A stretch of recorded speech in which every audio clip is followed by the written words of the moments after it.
The blizzard of 1887 would be remembered as the worst in Montana Territory history. But for one rugged rancher, it became the storm that changed everything. When 7 desperate children appeared at his door with news that would break any man's heart, he had no idea that his decision in the next few minutes would transform not just their lives, but his own forever. Before we jump back in, tell us where you're tuning in from, and if this story touches you, make sure you're subscribed because tomorrow I've saved something extra special for you. The wind screamed across the Yellowstone Valley like a banshee that February morning, driving snow so thick that Jacob Sullivan couldn't see his own barn from the kitchen window. He stood there, coffee mug warming his calloused hands, watching the white wall of fury that had been building since before dawn. At 42, Jacob had weathered plenty of Montana storms, but this one felt different, meaner, the kind that buried livestock and broke men's spirits. His ranch, the Triple Crown, sat in a valley 20 miles northeast of Billings, far enough from civilization that his nearest neighbor was old Pete Henderson, and Pete's place was still 8 miles through rough country. Jacob preferred it that way. Had ever since Martha died 3 winters back, taking their unborn child with her. The isolation suited a man who'd learned that caring too much only led to heartbreak. The ranch house was built solid thick log walls, chinked tight against the wind, a stone foundation that wouldn't shift, and a roof heavy enough to shed the worst snow. Jacob had built it with his own hands back in '78, when he still believed in the future, when Martha's laughter still echoed through these rooms. Now it felt too big for one man, too quiet except for the howl of wind and the occasional creak of settling timber. He'd been up since 4, as was his habit, tending to the animals in the barn. The cattle were huddled in the lee of the shelter he'd built along the north pasture, but they'd be fine if they stayed put. His horses, a sturdy bay mare named Duchess and 2 geldings, Thunder and Scout, were secure in their stalls with plenty of hay. The chickens were shut up tight in their coop, and he'd chopped enough wood yesterday to last a week if needed. Jacob was nothing if not prepared. He'd learned early that Montana didn't forgive the careless or the lazy. His father, Samuel Sullivan, had drilled that into him before consumption took the old man in '75. "This land will test you, boy," Samuel had wheezed from his deathbed. "It'll push you until you break or bend. Make sure you bend." Jacob had bent plenty over the years, but he'd never broken. Not when the drought of '82 killed half his cattle. Not when Martha's fever burned too high for too long. Not when the silence of this house became so loud it nearly drove him to drink. He'd bent, adapted, endured. It's what Sullivan men did. The coffee was strong and bitter, the way he liked it. He'd made it in Martha's old blue enamel pot, the one with the chip on the handle that she'd gotten from her mother back in Ohio. Some mornings he thought about getting a new one, but habit was a powerful thing, and the pot still made good coffee.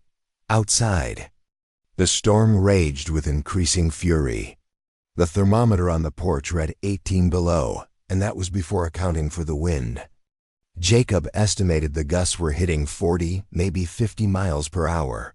Weather like this killed people, froze them solid if they got caught out in it. He'd found more than one traveler over the years, stiff as a board in a snowdrift, their faces peaceful as if they'd just laid down for a nap. He finished his coffee and moved to the pantry to take inventory. Beans, flour, salt pork, tinned peaches, dried corn enough to last him a month if he was careful. The root cellar held potatoes, turnips, and carrots from last fall's harvest. The spring house, built over a natural spring that never froze, kept his milk and butter cold. He was set for a long siege if necessary. Jacob had always been a planner, a man who thought 3 moves ahead. Maybe it came from his years as a cavalry scout before he'd settled down, or maybe it was just his nature. Either way, it had served him well.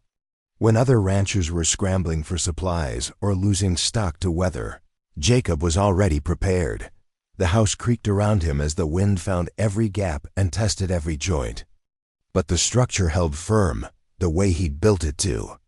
Double thick walls, joints fitted tight as a puzzle, foundations sunk deep below the frost line.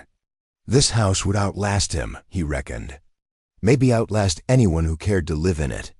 He walked through the rooms slowly, a morning ritual that had become habit. The front parlor with Martha's rocking chair, still positioned by the window where she used to sit and sew. The bedroom where he'd carried her when the fever took hold, where he'd held her hand as the life slipped away. The small room they'd planned as a nursery, now closed off and gathering dust. Each room held memories like pressed flowers between the pages of a book, beautiful but fragile, liable to crumble if handled too roughly. So Jacob moved through them carefully, acknowledging their presence without dwelling, the way a man might tip his hat to an old acquaintance on the street. The kitchen was where he spent most of his time now.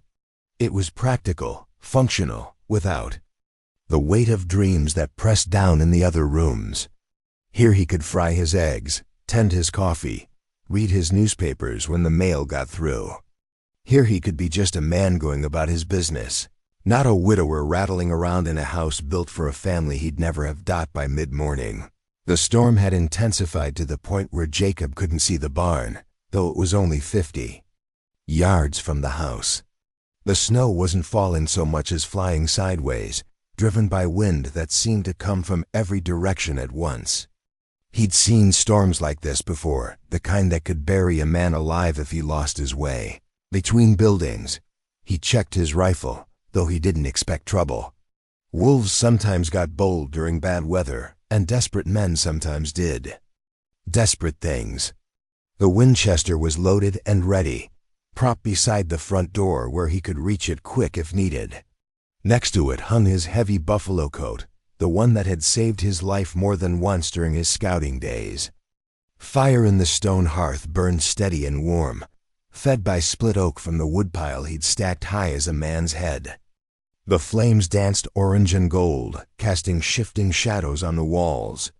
It was a comforting sound, the snap and hiss of burning wood, one of the few sounds that could compete with the howling wind outside. Jacob settled into his leather chair. By the fire, a book open on his lap, Dickens' Great Expectations, which he'd been working through for the second time. Reading helped pass the hours when the weather trapped him inside, helped keep his mind sharp when days might pass without seeing another human soul.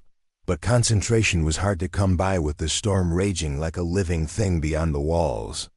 The wind rose and fell in waves, sometimes dropping to a mere moan before building to a shriek that seemed to shake the very bones of the house.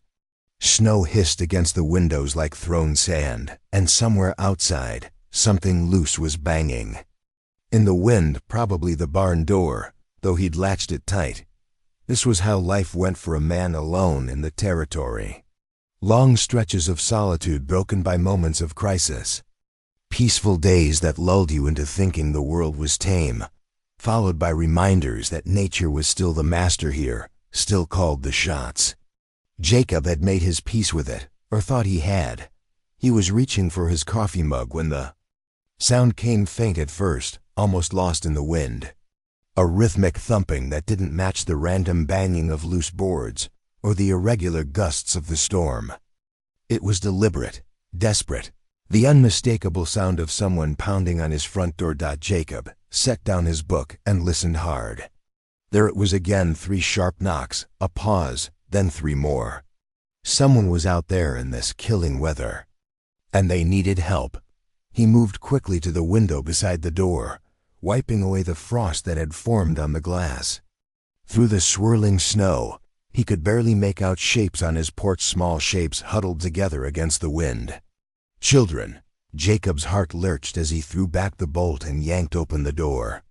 A blast of Arctic air hit him like a physical blow, and snow swirled into the entryway. On his porch stood 7 children, ranging from what looked like a teenager down to a little one who couldn't have been more than 4. They were bundled in worn coats and ragged scarves, their faces red with cold, their eyes wide with fear and desperation. The oldest, A boy of maybe 15 with sandy hair poking out from under a knit cap stepped forward. His voice was hoarse from the cold and wind, but his words cut through Jacob's soul like a knife. "Please, mister," the boy said, his breath forming white clouds in the frigid air. "Our mama is dying in the snowstorm. She sent us to find help. Please, you got to come with us." Jacob stared at the 7 frightened faces looking up at him, snow already accumulating on their shoulders, their small bodies shaking with cold. Behind them, the storm raged with undiminished fury, and somewhere out in that white hell was a woman fighting for her life. In that moment, standing in his doorway with the wind howling and these children pleading for help, Jacob Sullivan felt the careful walls he'd built around his heart begin to crack. The isolation he'd chosen, the safety of solitude, the protection of caring for no one but himself, all of it was about to be tested by the most dangerous thing in the world: hope. He looked into the boy's eyes and saw his own reflection, desperate, determined, refusing to give up even when the odds seemed impossible. And Jacob knew, with the certainty that comes from deep in a man's bones, that his carefully ordered life was about to change forever. Preparing and narrating this story took us a lot of time, so if you are enjoying it, subscribe to our channel. It means a lot to us. Now back to the story. Jacob didn't hesitate. "Get inside, all of you, now." He stepped back as the 7 children stumbled through his doorway, their boots tracking snow and ice across the wooden floor. The smallest ones were crying soft, exhausted, sobs that spoke of hours spent fighting the cold. The older boy who'd spoken shut the door behind them, his hands shaking so badly he could barely work the latch. "Strip off those wet coats," Jacob commanded, already moving toward the hearth. He grabbed an armload of quilts from the chest by his chair and began wrapping them around the smaller children. "You're half frozen. How long have you been out in this?" "Since before dawn," the oldest boy replied, helping a girl who looked about 10 unwrap a scarf from her face. We walked for hours looking for help. Mama said to find the nearest ranch, said someone would help us." Jacob counted them quickly as he worked to get them warm. 7 children, ranging from the teenage boy down to a little girl with blonde curls who couldn't have been more than 4. They were thin, too thin, and their clothes, while clean, showed the careful patches and mending that spoke of poverty. But their eyes held something that struck him. They weren't broken. Scared, cold, desperate, yes, but not broken. "What are your names?" he asked, kneeling beside the smallest girl and rubbing her tiny hands between his own to restore circulation. "I'm Tommy," the oldest boy said. "Tommy Richardson. This here's my sister Mary." He indicated the 10-year-old girl. "That's Sarah, she's 8. The twins there are Ben and Billy, they're 6, Emma's 4. He pointed to each child in turn, then looked down at the smallest one. "And this little one is Rose. She just turned 3 last month." Jacob nodded, filing away each name, each face. The children were obviously siblings. They all shared the same dark brown hair and serious brown eyes, except for little Rose with her blonde curls. "And your mother?" Tommy's face crumpled for just a moment before he steeled himself. "Her name's Catherine Richardson. She got real sick 2 days ago. Started with a cough, then fever, then she couldn't hardly breathe. Yesterday, she sent us out to find help, but the storm caught us. We found an old cabin about 3 miles from here, then holed up there trying to keep her warm. What happened to your father?" Jacob asked gently, though he suspected he already knew the answer. "Died in a mine collapse last spring," Mary spoke. "Up," her voice steady despite her chattering teeth. "Up in Butte City. Mama's been trying to get us to her sister in Oregon, but we got caught by winter before we could make it through the mountains." Jacob felt his chest tighten. A widow with 7 children, traveling alone, caught by Montana winter. It was a death sentence under the best circumstances. In this storm, it was a miracle any of them were still alive. "How sick is she?" he asked Tommy. The boy's composure finally cracked. "Real sick, sir. She can't hardly stay awake, and when she breathes, it sounds like she's drowning. She keeps saying she's cold, but she's burning up with fever. I don't think she's got much time left." Jacob stood up, his mind already working through the logistics. 3 miles in this storm might as well be 30. The temperature was still dropping, and visibility was near zero.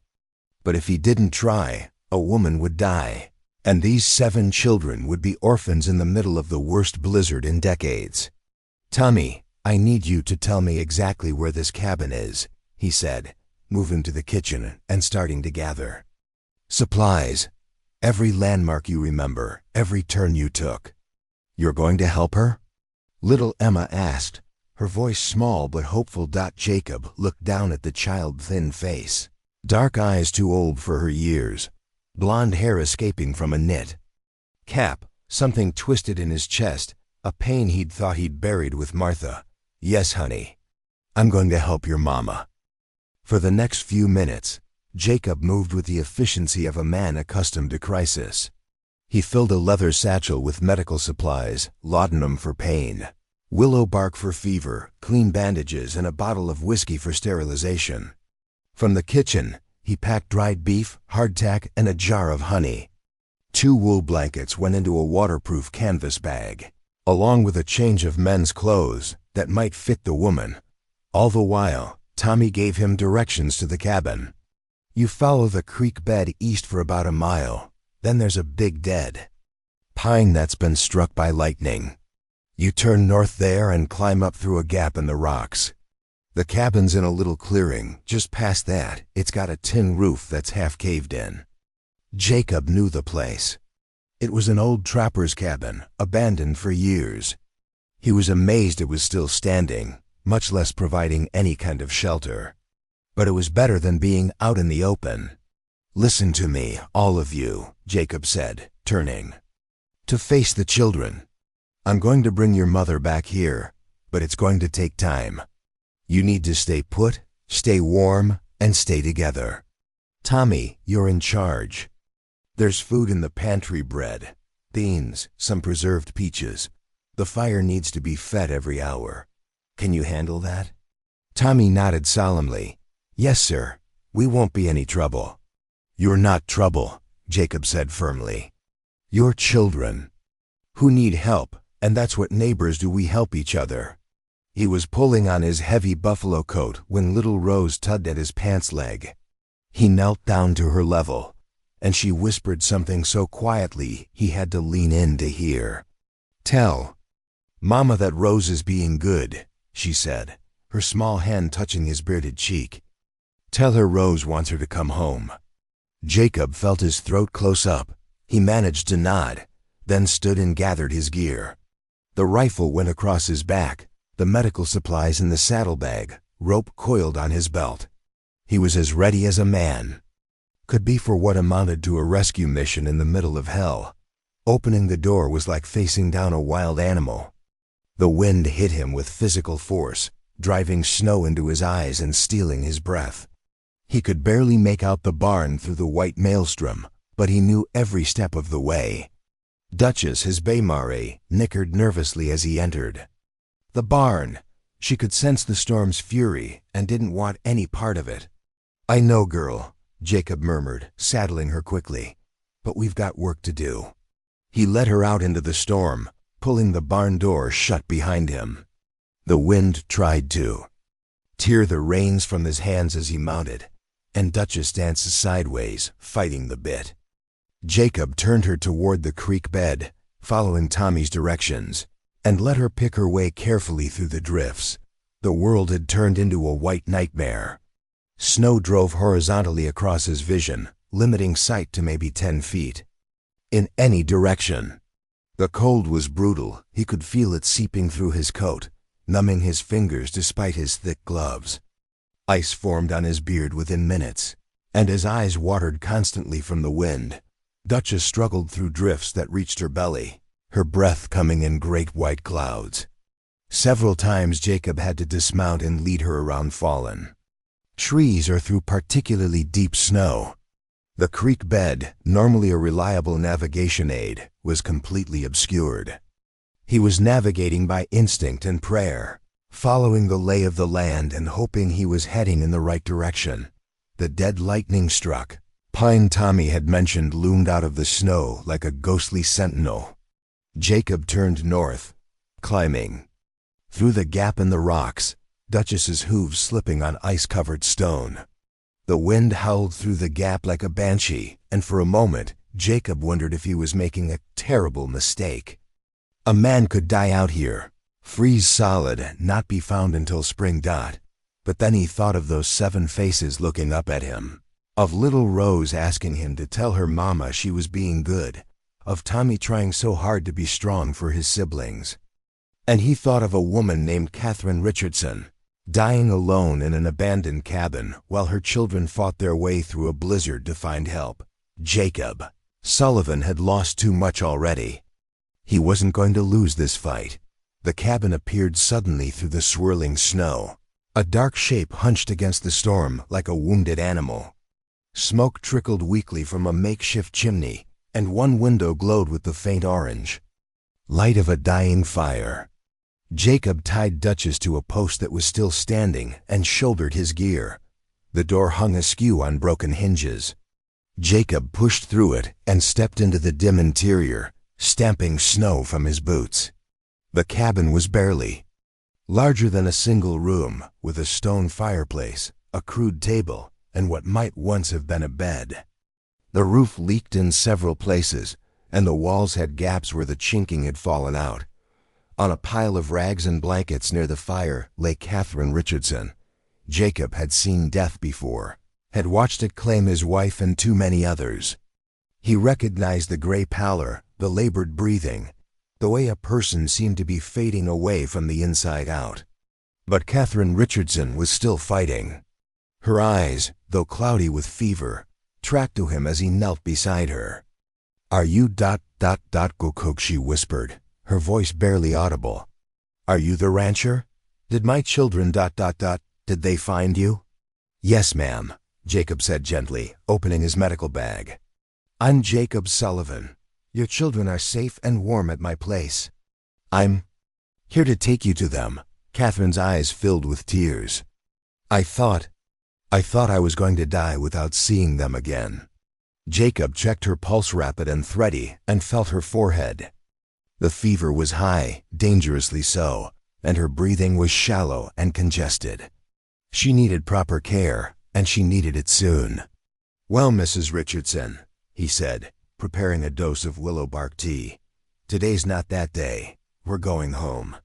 Catherine Richardson was dying, and Jacob could see it in every labored breath she took. Her skin had taken on the waxy pallor that came before the end, and when he lifted her wrist to check her pulse, her hand was both burning hot and somehow fragile, like old parchment that might crumble at his touch. "Mrs. Richardson, I need to get you back to my ranch," Jacob said, keeping his voice calm despite the urgency clawing at his chest. "It's going to be a rough ride, but you'll die for certain if we stay here." Catherine's eyes fluttered open, struggling to focus on his face. "The children, are they really safe?"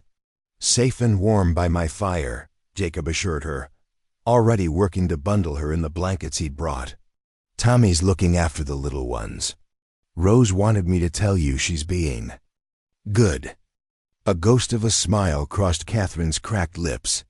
"She's always good. They all are. I just ... I couldn't give them what they needed, couldn't keep them safe." "You got them through a blizzard to find help," Jacob said firmly, lifting her as gently as he could. "That's not failing, ma'am. That's fighting." Catherine weighed almost nothing in his arms, her body consumed by whatever sickness had taken hold. Pneumonia most likely, though Jacob was no doctor. He'd seen enough of it during his cavalry days to recognize the rattling breath, the fever. That burned a person from the inside out. Without proper medicine and care, it was a death sentence. But Jacob Sullivan hadn't ridden through a killing blizzard to watch a woman die. He carried Catherine outside into the howling wind, where Duchess waited with snow accumulating on her back. The mare stamped nervously as Jacob approached, her eyes rolling white at the scent of sickness and the fury of the storm. Getting Catherine onto the horse was going to be the first challenge. Jacob had fashioned a makeshift travois from branches and rope before leaving his ranch, but the terrain between here and home was too rough for it to work. He was going to have to ride double, holding Catherine in front of him, trusting Duchess to find her way home through the white hell that surrounded them. "This is going to hurt," he warned Catherine as he lifted her onto the saddle. She bit back, a cry as he positioned her against his chest, one arm wrapped around her waist to keep her secure. Her head lolled against his shoulder, and he could feel the heat of her fever through his coat. "The children," she whispered. "If I don single quotes T. if something happens ... Nothing's going to happen," Jacob said, though he wasn't sure he believed it. Himself, "We're going home." He turned Duchess toward what he hoped was the direction of his ranch and gave her her head. The mare had been born and raised in Montana. She understood storms better than most humans. If anyone could find the way home through this white maze, it was her. The journey became a nightmare of cold and wind and the constant fear that Catherine would slip from his grasp. Her breathing grew more labored as they rode, punctuated by fits of coughing that sprayed blood onto the snow. Jacob held her tighter, sharing what warmth he could, talking to her continuously to keep her conscious.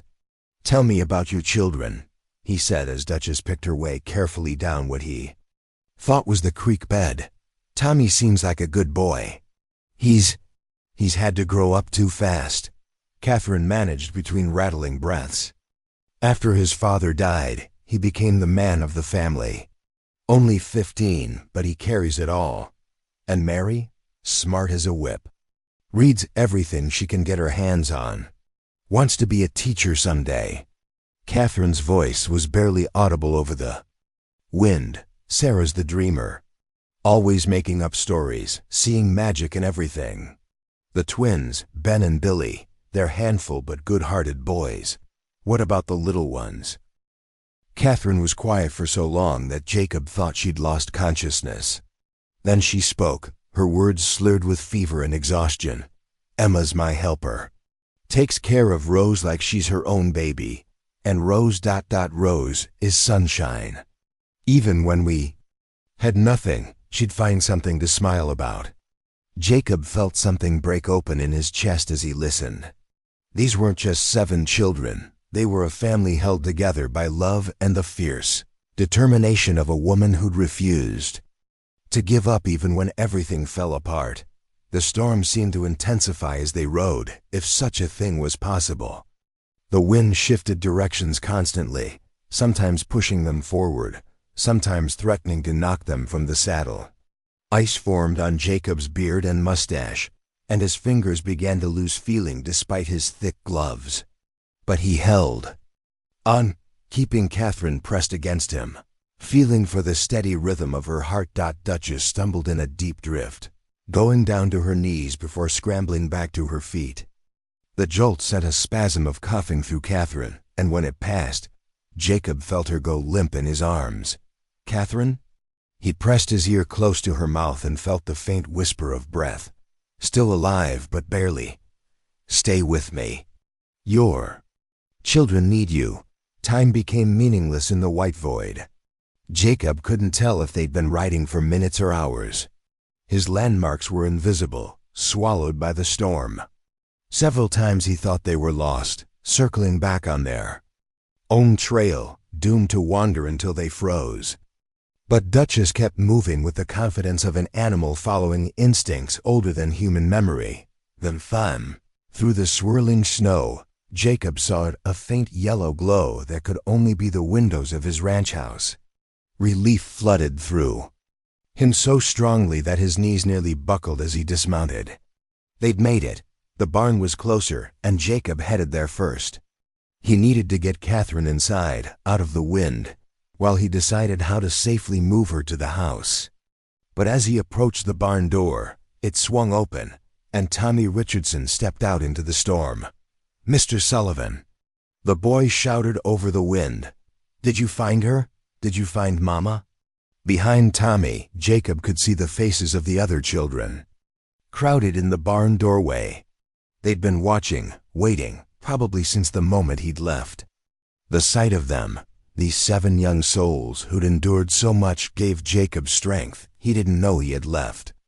"I found her," Jacob called back, carefully dismounting while keeping Catherine secure in his arms. "She's alive, but she's real sick. Tommy, I need you to help me get her to the house." Tommy didn't hesitate. Despite his own exhaustion, the boy plunged into the snow, helping Jacob carry his mother's limp form. The other children followed, their young faces tight with worry and hope in equal measure. Getting Catherine into the house and settled by the fire took all of them working together. Jacob directed the operation like a field commander, his military training taking over. Mary and Sarah prepared hot water while Tommy helped strip away Catherine's wet clothes and wrap her in dry blankets. The smaller children stayed close, but out of the way, their dark eyes never leaving their mother's still form. "Is she going to die?" little Emma asked, her voice small and scared. Jacob looked down at the child. Seeing the same fear in her eyes that he'd carried the night Martha's fever spiked. He knelt beside Emma, putting his hands on her small shoulders. "I don't know, honey," he said honestly. "She's real sick, but she's fighting, and she's got something powerful to fight for." He gestured to the circle of children around the fireplace. "She's got all of you." For the next several hours, Jacob fought a battle as desperate as any he'd waged during his military service. He dosed Catherine with willow bark tea to bring down the fever, elevated her head to help her breathing, and used steam from boiling water to try to clear her lungs. The children helped as they could, fetching supplies, changing cold compresses, taking turns holding their mother's hand. Catherine drifted in and out of consciousness, sometimes mumbling names, sometimes crying out in delirium. During her lucid moments, she would look around at her children with eyes that held both love and desperate fear. "Promise me," she whispered to Jacob during one of these moments, gripping his hand with surprising strength.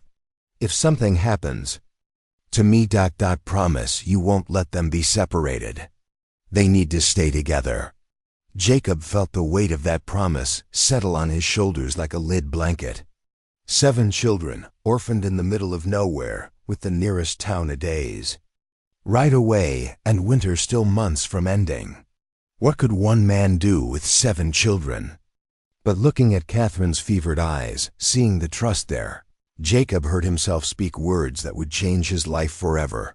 "I promise," he said. "They'll stay together." As dawn approached, though the storm made it impossible to tell Catherine's breathing became more labored. The children gathered closer, sensing something was changing. Little Rose climbed onto the couch beside her mother, curling up against her side like a kitten seeking warmth. "Mama," Rose whispered. "I was good, Mr. Sullivan said I was good." Catherine's eyes opened, clearer than they'd been in hours. She looked around at each of her children, memorizing their faces, and Jacob saw her making her own desperate calculations, deciding whether to fight or let go, choosing between the pain of holding on and the peace of release. "I love you," she told them, her voice barely a whisper. "All of you. Be good for each other. Take care of each other." "You're going to be fine, Mama," Tommy said, but his voice cracked on the words. Catherine's eyes found Jacob's across the flickering firelight. In them, he saw a question that no parent should ever have to ask and no stranger should ever have to answer. But Jacob nodded, understanding passing between them without words. Then Catherine Richardson closed her eyes, drew 3 more rattling breaths, and was still. The silence that followed was broken only by the howling of the wind outside and the soft sobs of 7 children, who had just lost the only parent they had left in the world. Death had a particular silence to it, Jacob knew. Not just the absence of sound, but the presence of something heavier, a weight that settled into a room and changed everything it touched. As Catherine Richardson drew her final breath, that silence descended on his ranch house like a shroud, broken only by little Rose's confused whimpering and the storm still raging beyond the walls. 7 pairs of brown eyes turned to him, waiting. They'd lost their father to a mine collapse, survived a brutal winter journey, and now watched their mother slip away despite his best efforts. Yet somehow, impossibly, they were looking to him for what came next. Jacob Sullivan had never felt so unprepared for anything in his life. Tommy was the first to speak, his 15-year-old voice cracking with grief and desperate responsibility.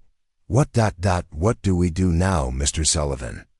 Jacob looked down at Catherine's peaceful face, then at the circle of children who'd just become orphans. The promise he'd made echoed in his mind. They'll stay together. Easy words to speak in the heat of the moment, but the reality of caring for 7 children hit him like a physical blow. "First, we take care of your mother," Jacob said quietly, his voice steady despite the chaos in his thoughts.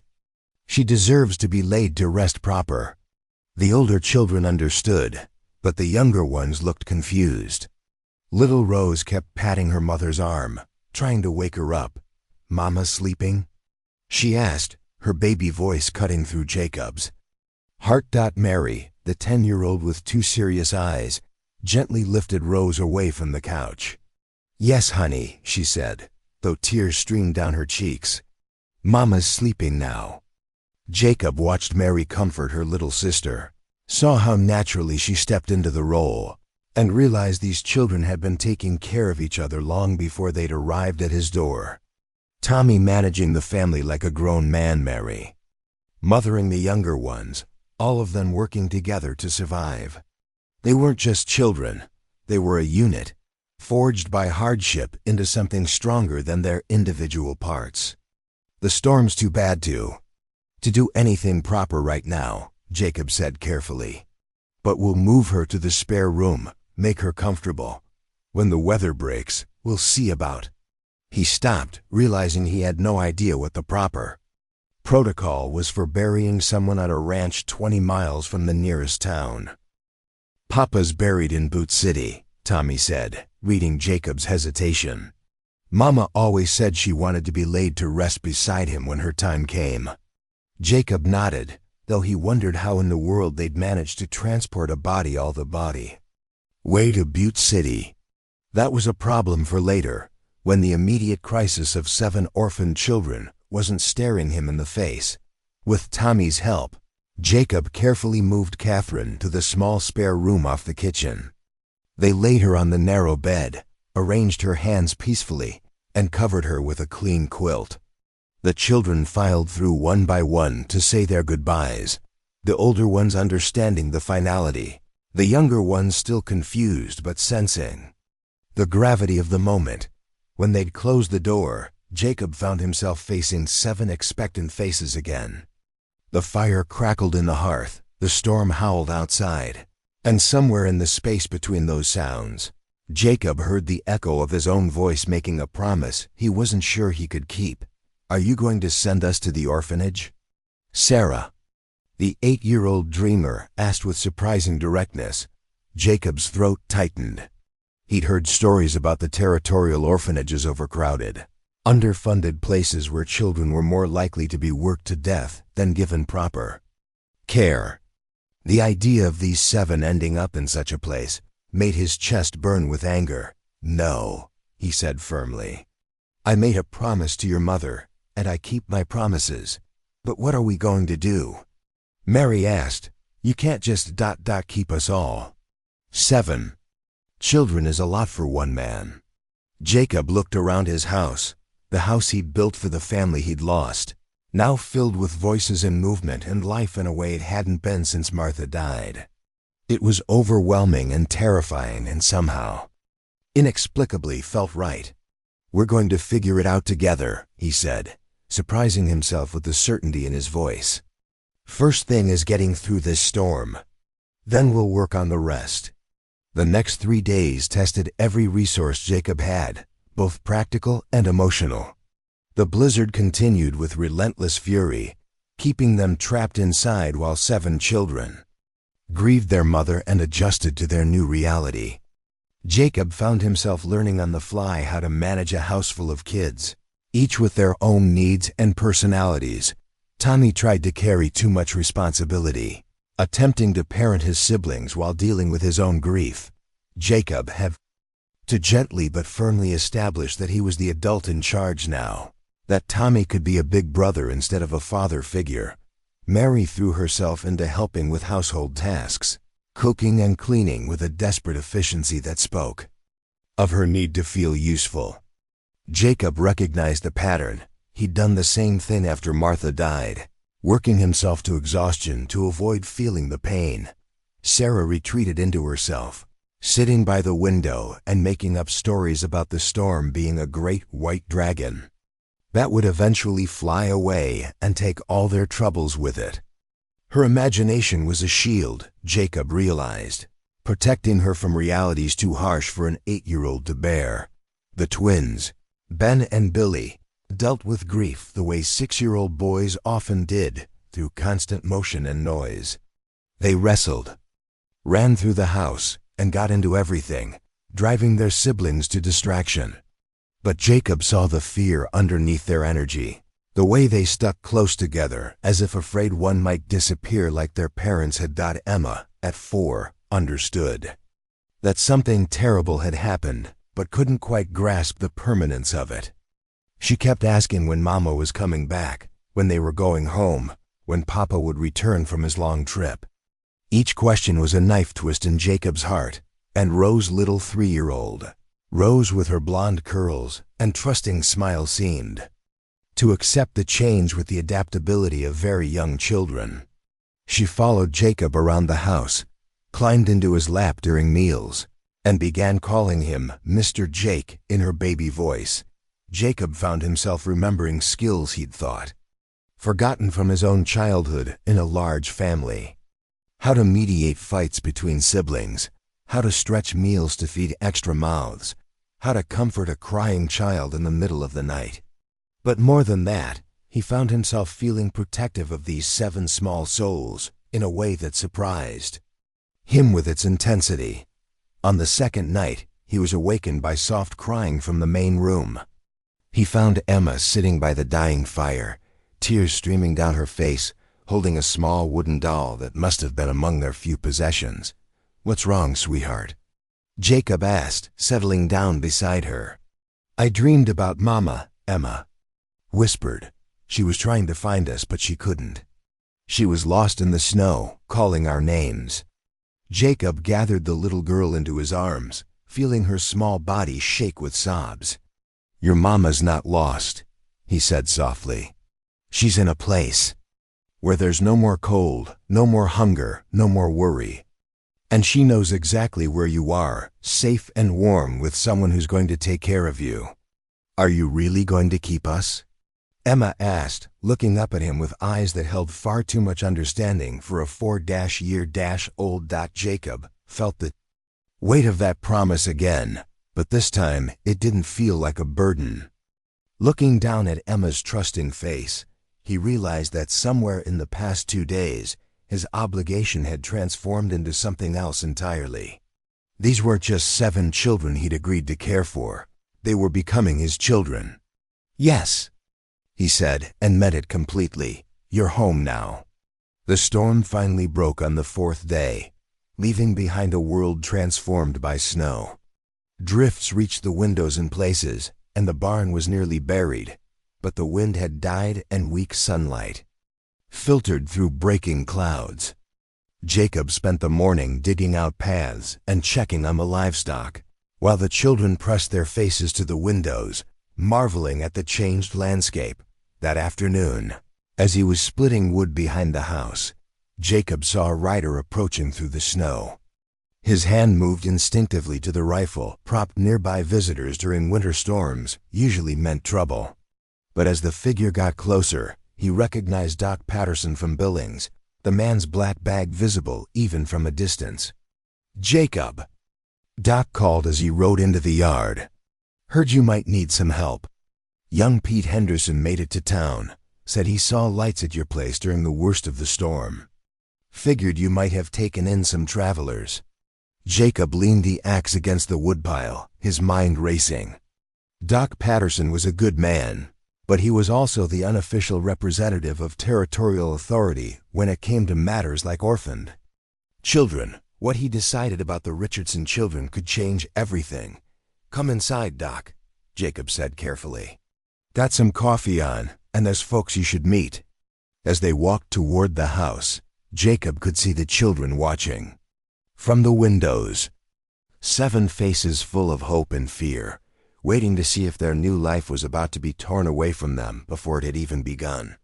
The next few minutes would determine whether Jacob Sullivan kept his promise to a dying woman, or whether he'd have to watch 7 children be scattered to the winds like leaves in a Montana storm. Doc Patterson stamped the snow from his boots and stepped into Jacob's house, his weathered face taking in the scene with the sharp eyes of a man accustomed to reading situations quickly. 7 children clustered near the fireplace, their faces a mixture of curiosity and wariness as they studied the newcomer. The smell of coffee and cornbread filled the air, along with something else, the indefinable atmosphere of a house suddenly full of life. "Well now," Doc said, removing his hat and setting down his black bag. "Looks like you've got quite a house full, Jacob." "Doc Patterson, I'd like you to meet the Richardson children," Jacob said, his voice carefully neutral. "Tommy, Mary, Sarah, Ben, Billy, Emma, and Rose. Their mother passed 3 days ago during the storm." Doc's expression sobered immediately. He'd been the Territorial doctor for 15 years and had seen his share of tragedy, but the death of a mother with 7 young children was particularly harsh, even by frontier standards. "I'm sorry for your lost children," Doc said gently, his voice taking on the careful tone he used with grieving families. "Your mother... she was sick long?"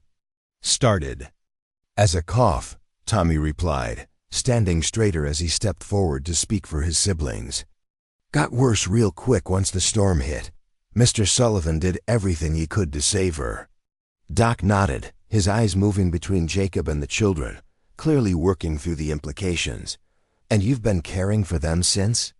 "They needed help," Jacob said simply. "Couldn't exactly turn 7 children out into a blizzard." "Of course not." Doc accepted the cup of coffee Jacob offered, using the moment to study the situation more carefully. The children were clean, well-fed, and while obviously grieving, they seemed comfortable in the house. But Doc's trained eye also noticed things that concerned him. 7 children was an enormous responsibility for any man, let alone a bachelor rancher living 20 miles from town. Little Rose, apparently unaware of the tension in the adult conversation, toddled over to Doc and tugged on his coat. "You fix people?" she asked with 3-year-old directness. Doc smiled despite the gravity of the situation. "I tried a little one. Are you feeling poorly?" "No, but Mama was sick. Mr. Jake tried to make her better, but she had to go sleep with the angels." The innocent words hung in the air, and Jacob saw Doc's expression shift as he processed the full scope of what had happened. A woman had died in Jacob's care, leaving 7 orphan children with no legal guardian and no clear path forward. "Jacob," Doc said quietly, "could I speak with you privately for a moment?" Jacob's jaw tightened, but he nodded. "Tommy, keep an eye on the little ones. We'll be right outside." On the porch, with the door closed behind them, Doc got straight to the point. "What exactly are you planning to do with 7 children?" "Raise them," Jacob replied without hesitation. Doc stared at him. "Jacob, be realistic. 7 children? The youngest is barely out of diapers, and the oldest is 15. You're talking about a commitment that would last the next 15 years at minimum." "I'm aware of the mathematics, Doc." "Are you aware of the legalities?" Doc's voice sharpened. "You're not their father, not their legal guardian. The Territorial government has procedures for situations like this." Jacob felt ice form in his stomach. What kind of procedures? Orphanages mostly. There's one in Helena, another in Butte City. They're equipped to handle large numbers of children, provide education, training for trades. Equipped to work. Children to death, you mean? Jacob said harshly. I've heard the stories, Doc. Those places are barely better than prisons. Doc sighed, his breath forming white clouds in the cold air. Some are better than others. But the point is, there are proper channels for dealing with orphan children. You can't just adopt 7 children on your own say-so. Their mother asked me to keep them together. I gave her my word. The word of a dying woman, given in extremis, doesn't constitute legal guardianship. Jacob, there would need to be paperwork, investigations, hearings. Jacob's hands clenched into fists. Investigations into what? Your suitability as a guardian. Your financial stability, your character, your ability to provide for 7 children. The territorial authorities would want to know why a bachelor rancher thinks he can raise a family when he's never had children of his own. The words hit Jacob like physical blows, each one designed to highlight the impossibility of his situation. He thought of the promise he'd made to Catherine Richardson, of little Emma asking if he was really going to keep them, of Rose calling him Mr. Jake with complete trust. How long? Jacob asked quietly. How long what? How long before someone comes asking questions? Doc was quiet for a moment, studying Jacob's face. Officially? Pete Henderson's already spread word in town about the lights he saw during the storm. People are curious. Give it a week, maybe 2, before someone from the Territorial office shows up to investigate. And unofficially? Doc glanced toward the house, where they could hear the muffled sounds of children's voices through the walls. Unofficially, I've got 7 patients in there who've just lost their mother and are depending on you for everything. Whatever the law says, those children need stability right now. Jacob felt a flicker of hope. You're not going to report this immediately? I'm going to examine the children, make sure they're healthy and being properly cared for. After that... Doc shrugged. I'm a doctor, not a territorial agent. My concern is medical welfare, not legal guardianship. They went back inside, where Doc conducted thorough examinations of each child. He checked for signs of malnutrition, illness, or abuse, the usual indicators that authorities look for in cases of orphan children. What he found instead were 7 healthy, clean, well-fed children who clearly trusted their temporary guardian. Remarkable, Doc murmured to Jacob as he finished examining little Rose. Given what they've been through losing their father, the difficult journey, their mother's death, they're in surprisingly good condition. They're strong children, Jacob replied, watching as Tommy helped Billy button his shirt after the examination. They've been taking care of each other for months. Still, the little ones especially will need careful watching. Grief affects children differently than adults. Sometimes they seem fine for weeks, then suddenly start having nightmares or refusing to eat. As if summoned by their conversation, Emma appeared at Jacob's side, slipping her small hand into his much larger one. Mr. Jake, when is Doc going to leave? Why, sweetheart? Because I don't want him to take us away. The simple statement hit both men like a punch to the gut. Doc knelt down to Emma's level, his voice gentle. I'm not here to take anyone away, little one. I just wanted to make sure you and your brothers and sisters are healthy. We're healthy, Emma said solemnly. Mr. Jake takes good care of us. He makes sure we eat breakfast and say our prayers and brush our teeth. After Doc finished his examinations, Jacob walked him back to his horse. The afternoon sun was already beginning to set, painting the snow-covered landscape in shades of gold and pink. They're attached to you, Doc observed, tightening his horse's cinch. More than I would have expected after just a few days. Children need someone to depend on, Jacob replied. They've lost everyone else.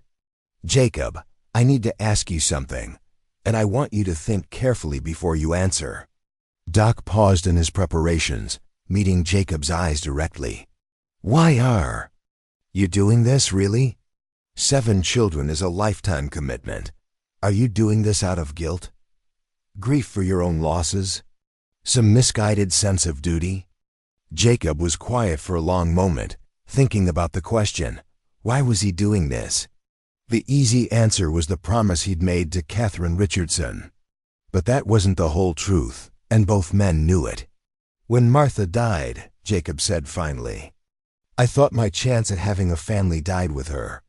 Thought that part of my life was over, that I'd spend the rest of my days alone on this ranch until the ground claimed me too." He gestured toward the house, where lamplight glowed warm in the windows and the sound of children's laughter drifted on the evening air. Those 7 children walked through a blizzard to find help. They could have died a dozen times over, but they didn't give up. They fought for each other, protected each other, kept each other going when any sensible person would have laid down and died. That's not just survival, Doc. That's family. And you want to be part of that family. "I want to give them the chance to stay a family," Jacob corrected. "They've lost enough. I won't be the reason they lose each other too." Doc nodded slowly, understanding passing between the 2 men. The territorial authorities won't see it that way. They'll see an irregular situation that needs to be corrected according to proper procedures. Then we'll have to make sure the situation doesn't look irregular when they arrive. Doc raised an eyebrow. "What do you mean?" Jacob's mind was already working, formulating a plan that was desperate, but might just work. Those children need a legal guardian, someone the authorities will accept without question. Someone with an established household, good standing in the community, and experience raising children. "Jacob, you're a bachelor rancher with no children of your own. You don't meet any of those criteria." "No," Jacob agreed, "but I know someone who does." As Doc rode away into the gathering dusk, Jacob stood in his yard and looked at his house, truly looked at it for the first time in years. Through the windows he could see Tommy helping Mary set the table for supper while Sarah read a story to the younger children by the fire. It was a scene of domestic tranquility that his house hadn't witnessed since Martha's death, but it was also a scene that could be shattered in an instant if the territorial authorities decided that a bachelor rancher wasn't fit to raise 7 orphan children. Jacob had promised Catherine Richardson that her children would stay together, but keeping that promise was going to require more than good intentions. It was going to require a solution that would satisfy both the letter of the law and the needs of 7 children who had already lost too much. Walking back toward the house, listening to the sounds of family life spilling out into the Montana evening, Jacob began to formulate a plan that would either save the Richardson children or destroy any chance they had of staying together. Either way, he was running out of time. The letter arrived on a Tuesday morning, carried by a postal rider who'd fought through muddy spring roads to deliver mail delayed by the great blizzard. Jacob recognized the careful handwriting immediately. Neat, precise script that belonged to his sister-in-law, Rebecca Sullivan, writing from Denver. "Jacob," the letter began, "I pray this finds you well after the terrible storms we've been hearing about. I have news that I hope you'll consider carefully." Jacob sat at his kitchen table, 7 pairs of eyes watching him read, and felt the first stirring of what might be either salvation or catastrophe. Rebecca had been Martha's closest friend before becoming his brother's wife, and she was one of the few people in the world who understood the depth of grief that had consumed him after Martha's death. But more importantly, Rebecca was exactly what the territorial authorities would consider an ideal guardian for orphan children. "Is it bad news, Mr. Jake?" Rose asked, climbing onto his lap with the fearless trust that had become her trademark. "No, sweetheart," Jacob said, folding the letter carefully. "It might be very good news indeed." The letter contained information that would have been merely interesting a month ago, but now felt like divine intervention. Rebecca's husband, James Sullivan, Jacob's younger brother, had died suddenly of heart failure in January. Rebecca was alone in Denver with a large house, a comfortable inheritance, and no children of her own despite 15 years of marriage. More crucially, she was writing to ask if Jacob would consider coming to Denver to help her manage James's business interests. "I find myself quite alone," her letter continued, "and while I'm capable of handling most affairs, I would value the counsel of family during this difficult transition."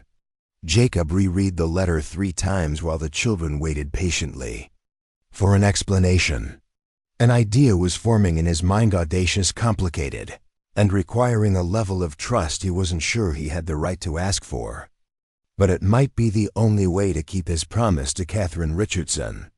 "Tommy," Jacob said finally, "I need to ride to town to send a telegraph. Think you can manage things here for a few hours?" "Yes, sir," Tommy replied immediately, straightening. "With the responsibility. Is everything all right?" "Everything might be about to get much better," Jacob said, lifting Rose down and reaching for his coat. "I'll explain when I get back." The ride to Billings gave Jacob time to think through his plan, to consider all the ways it could go wrong, and to convince himself it was the only viable option. By the time he reached the telegraph office, he'd rehearsed his message a dozen times. "Rebecca stop have proposal that might benefit both of U.S. stop caring for 7 orphan children who need proper guardian stop. Would you consider marriage of convenience to provide them legal protection? Stop will explain fully by letter stop."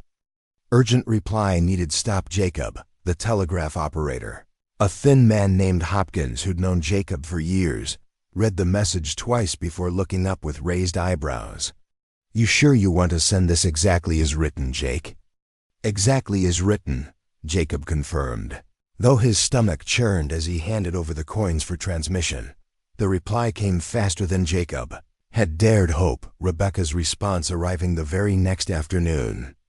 "Jacob, stop your message intriguing. Stop have heard about orphan trains and government institutions. Stop send full details. Immediately stop. If children need protection, I am willing to discuss arrangements. Stop Rebecca." Jacob spent that evening writing the longest letter of his life, explaining everything that had happened since the blizzard, describing each of the Richardson children in detail, and laying out his proposal as clearly as he could manage. "I'm not asking you to love me," he wrote. "We both know that what Martha's and I had, what you and James shared, doesn't come twice in a lifetime. But I am asking you to help me save 7 children who have already lost too much. In return, you would have the family you and James always wanted, and I would have the legal standing to protect them from the authorities who would separate them." He described his ranch, his financial situation, and the practical arrangements such a marriage would require. Most importantly, he gave Rebecca every detail about the children's personalities, their needs, and their potential. "Tommy is mature beyond his years, but needs to be allowed to be a boy sometimes. Mary is brilliant and should be encouraged in her education. Sarah has an imagination that could take her anywhere if nurtured properly. The twins require patience and firm guidance, but have good hearts. Emma is a natural caretaker who needs to learn it's acceptable to be cared for herself. And Rose is pure sunshine, but she needs consistency and love to heal from losing her parents." Jacob sealed the letter and sent it on the next mail run, then began the agonizing wait for Rebecca's decision. In the meantime, he had to prepare the children for the possibility that their lives were about to change again, this time he hoped, for the better. "Children," he said one evening as they gathered around the fire after supper, "I need to talk to you about something important."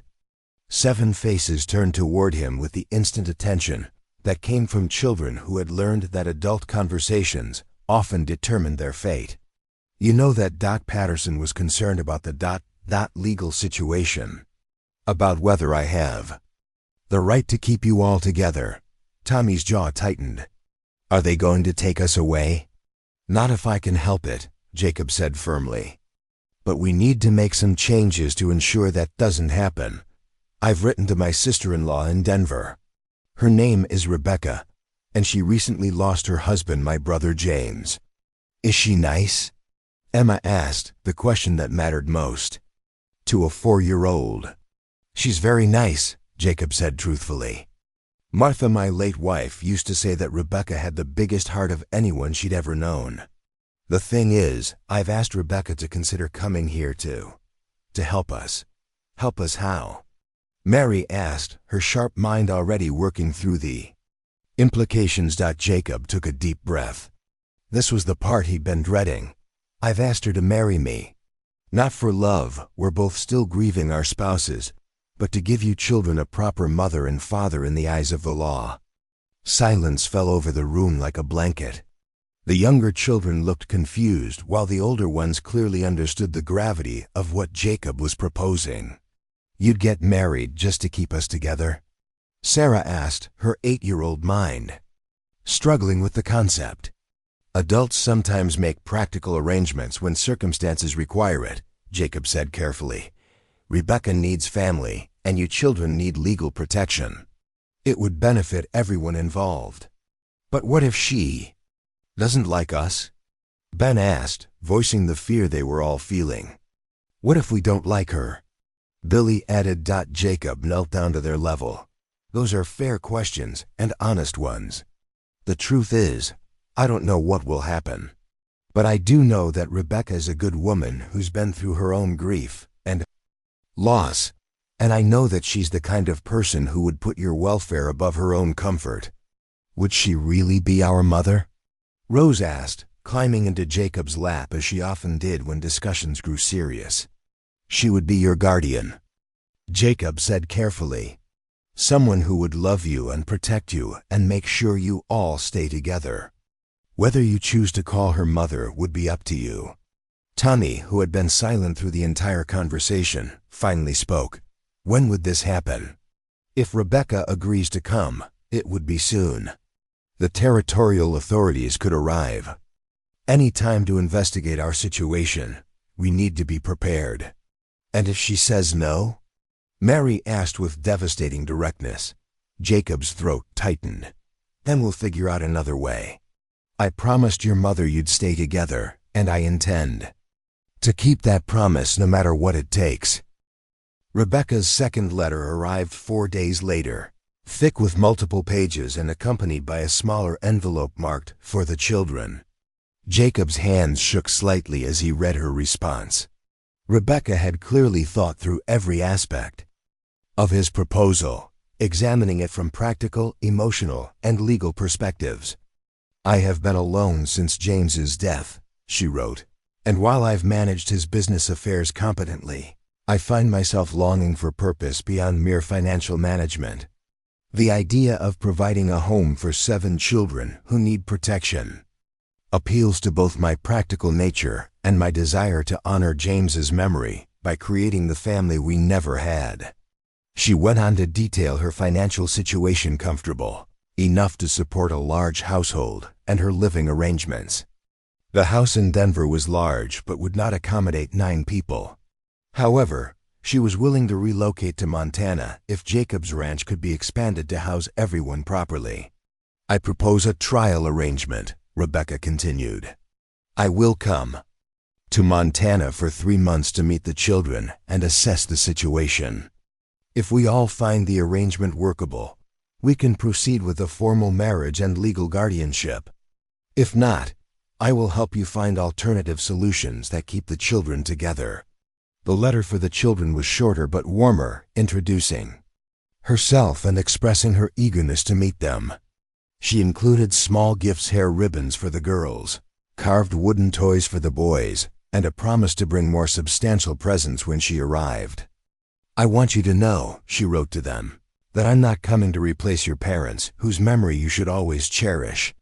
I'm coming to be your friend and protector, to help you grow into the remarkable adults I'm sure you'll become. Jacob gathered the children and read both letters aloud. The response was mixed excitement from the younger ones about the gifts and the prospect of a new mama, cautious optimism from the older children who understood the practical benefits, and underlying nervousness from all of them about another major change in their lives. When is she coming? Tommy asked. Jacob checked the date on Rebecca's letter. She says she can be here within 2 weeks if we send word immediately. Are you going to tell her yes? Mary asked. Jacob looked around at the 7 faces watching. These children who had survived so much, who deserved stability and love and the chance to grow up together as a family. The decision felt enormous and terrifying and absolutely right. Yes, he said. I'm going to tell her yes. As he prepared another telegram that would change all their lives, Jacob reflected on the strange turns that fate could take. A blizzard had brought 7 children to his door. A promise to a dying woman had made him their protector.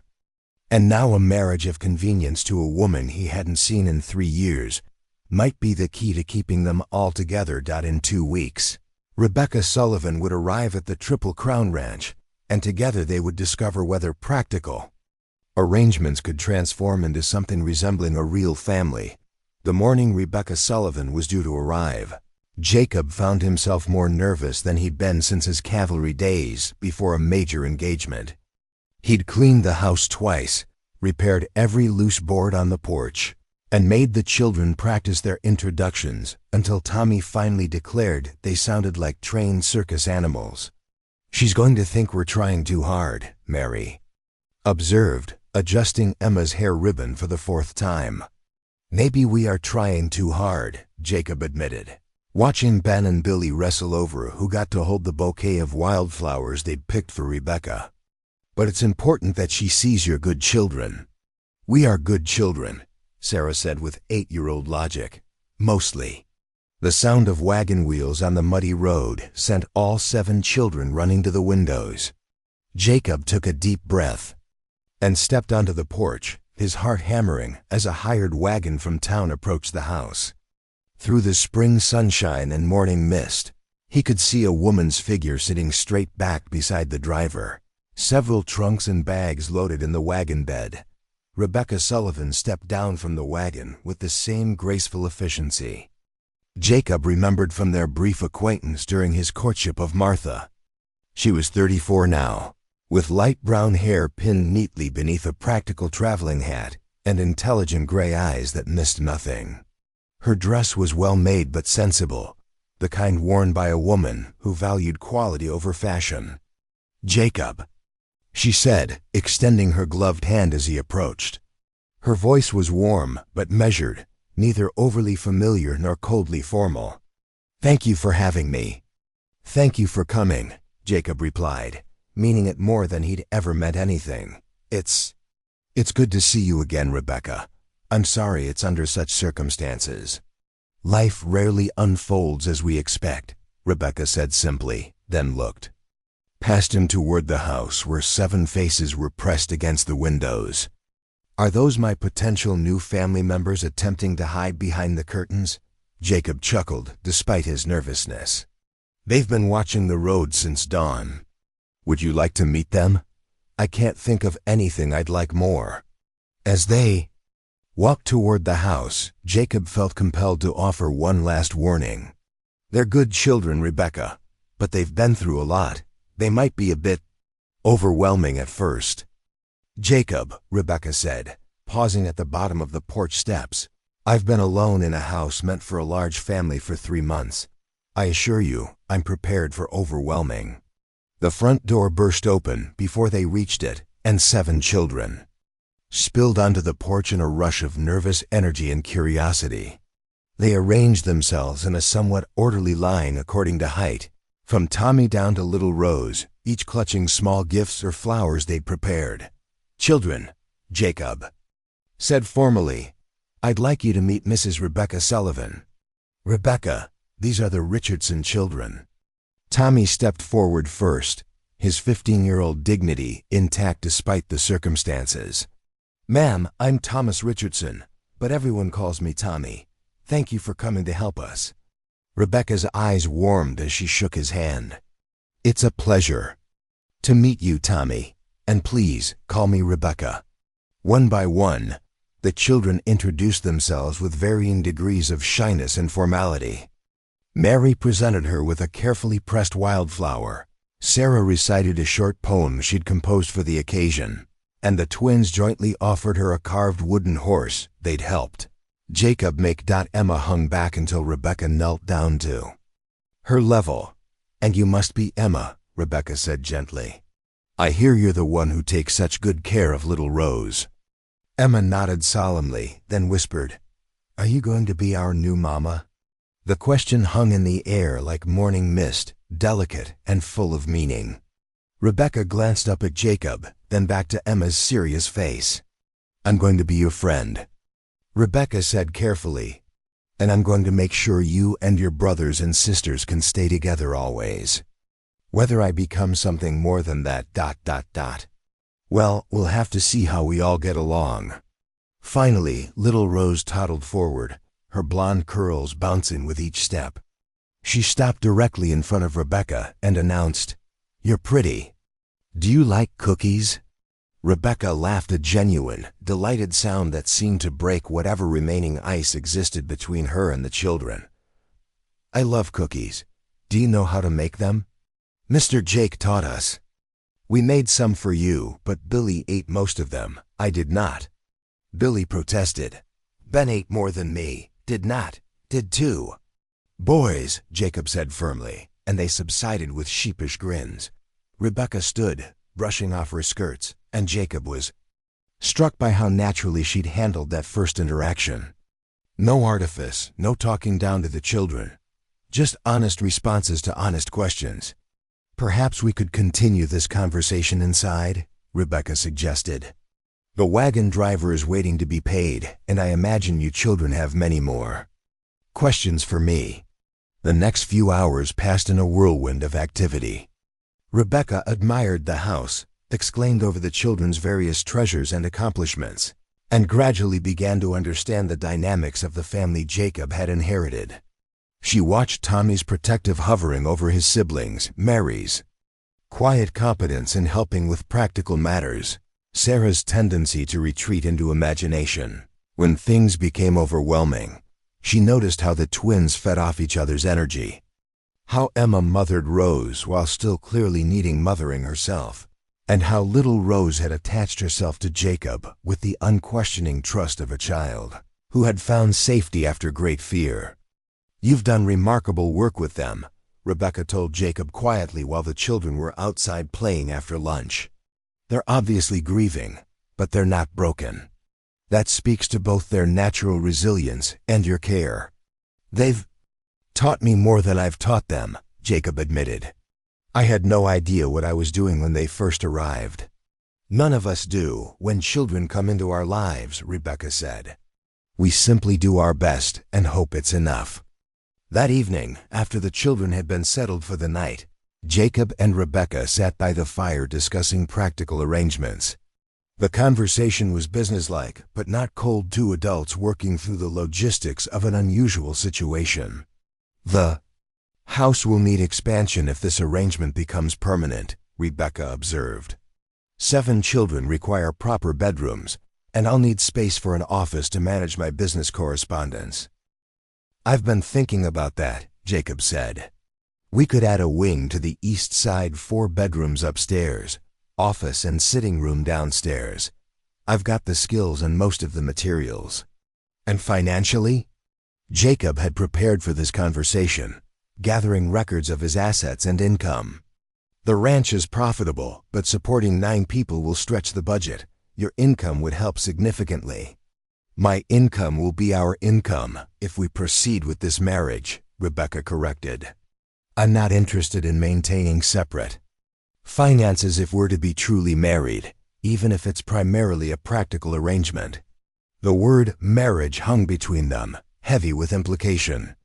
They were both widowed, both still grieving their first loves, both entering this arrangement for practical rather than romantic reasons. Yet the reality of what they were contemplating, binding their lives together, creating a legal family, felt momentous. "Rebecca," Jacob said carefully, "I want to be clear about my expectations. I'm not asking you to. That is, this marriage would be ... a partnership," Rebecca finished for him. "I understand, Jacob. I'm not ready for anything more than that. And I suspect you aren't either.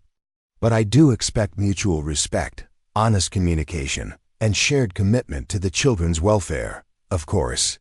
And I expect this to be a real marriage in the eyes of the law and the community. If we're going to provide these children with stability, we can't have people questioning the legitimacy of our arrangement." Jacob nodded, though the thought of presenting a false front made him uncomfortable. "How do you think the children are?" Taking to the idea, Rebecca considered the question. "The older ones understand the practical necessity. Tommy sees it as protection for his siblings, which aligns with his protective instincts. Mary appreciates the security it would provide. The younger ones, they want a mother figure, but they're also loyal to their birth mother's memory. And Rose wants everyone she loves to be happy and safe. She adjusts to whatever makes that possible." They talked until nearly midnight, working through details of sleeping arrangements, discipline, education, and the countless other considerations involved in merging 2 adults and 7 children into a functioning household. By the time they retired to their separate rooms, they had the framework of an agreement that could benefit everyone involved. But as Jacob lay awake listening to the sounds of his house full of people, he wondered if practical arrangements could ever truly become what these children needed, not just legal protection, but a real family built on love rather than necessity. The next morning brought news that made their timeline even more urgent. A writer arrived with word that Territorial agents were indeed planning an investigation into the Richardson children's situation, prompted by reports from town about their unusual circumstances. "They'll be here within the week," the messenger informed Jacob. "Want to interview the children, assess their living conditions, determine proper placement." Rebecca, who had been feeding Rose breakfast, set down the spoon and met Jacob's eyes. Across the kitchen, the decision they'd been contemplating over 3 months now had to be made immediately. "How quickly can we arrange a wedding?" she asked calmly. Jacob felt his heart skip. "Judge Peterson could perform the ceremony tomorrow. If we ride into Billings today for the license, then that's what we'll do." Rebecca turned to address all 7 children, who had been listening with growing alarm to the adult conversation. "Children, it seems we need to move forward with our plans more quickly than expected. Would you like Jacob and me to get married tomorrow so that no one can question your right to stay together?" 7 heads nodded with varying degrees of understanding and enthusiasm. Tommy's nod was firm and determined. Mary's was thoughtful and measured. Sarah's was accompanied by a romantic sigh. The twins were energetic bounces. Emma's was serious and trusting, and Rose's was cheerful and complete. "Then it's settled," Rebecca said, as if deciding to get married to save 7 children was the most natural thing in the world. "We'll need to pack for a trip to town, and I'll need to send some telegrams to Denver to arrange my affairs." As the household erupted into organized chaos, packing bags, choosing clothes, and explaining to the younger children why they were suddenly rushing to town, Jacob marveled at the strange turns his life had taken. 6 weeks ago, he'd been a solitary widower living alone on a Montana ranch. Tomorrow he would be a married man with 7 children and a wife he barely knew. But looking at Rebecca calmly directing the preparations while Rose clung to her skirts and the older children sought her advice about what to pack, Jacob began to think that maybe, just maybe, practical arrangements could evolve into something much more meaningful than either of them had dared to hope. The wedding of Jacob Sullivan and Rebecca Sullivan took place on a Thursday morning in Judge Peterson's cramped office above the Billings General Store, with 7 children as witnesses and the smell of pickle brine drifting up from the mercantile below. It was not the wedding either of them had dreamed of in their youth, but it was exactly what their circumstances required. Rebecca wore a simple blue dress she'd brought from Denver, with a small bouquet of prairie flowers that Sarah had insisted on picking that morning. Jacob had borrowed a proper suit from the hotel keeper, though it pulled tight across his shoulders and was an inch too short in the sleeves. The children were scrubbed and dressed in their best clothes. which ranged from Tommy's outgrown Sunday shirt to Rose's tiny dress that Rebecca had quickly altered to fit properly. Do you, Jacob Samuel Sullivan, take Rebecca Marie Sullivan to be your lawfully wedded wife? Judge Peterson intoned, his voice carrying the weight of legal authority that would protect 7 young lives. I do, Jacob said, meaning it more completely than he'd expected. Looking at Rebecca, he saw not just a solution to their problems, but a woman of genuine courage who was willing to sacrifice her independence to save children she'd known for barely 3 days. Do you, Rebecca Marie Sullivan, take Jacob Samuel Sullivan to be your lawfully wedded husband? Rebecca's gray eyes met Jacob's steadily. I do. The kiss that sealed their marriage was brief and formal, witnessed by 7 children who understood that this simple ceremony had just secured their future. But as their lips touched, both Jacob and Rebecca felt something shift. Not love, not yet, but the beginning of a partnership that might grow into something neither of them had dared hope for. Ladies and gentlemen, Judge Peterson announced. With a smile, I present Mr. and Mrs. Jacob Sullivan and their 7 children.